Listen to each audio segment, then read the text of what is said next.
күндө азыр биринчи агрегат иштеп жатат, экинчи агрегат резервде, үчүнчү агрегат кезектеги оңдоодо. Азыр КЭСТин жумушчулары үчүнчү агрегатта оңдоо иштери менен алек болуп жатат. Бул деген биздин жылдык графиктеги иштердин бири. Ушул графиктерди аяктасак, ушун менен кышкы сезонго электр станциялардын өзүнүн иш-чараларын милдети аткарылган болуп эсептелет. Установленный мощность 240 мегаватт болуп эсептелет шамал сайкесинде. 3 агрегат ар бири 80 мегаваттан. 2 блоктогу трансформатор бар.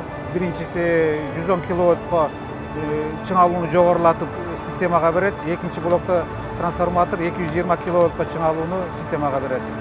Бир жылдык жыйынтыкты чыгарганда жыл сайын биздин шамал сайкеси 1 миллиардка жакын киловатт час электр энергиясын өндүрүп чыгарат.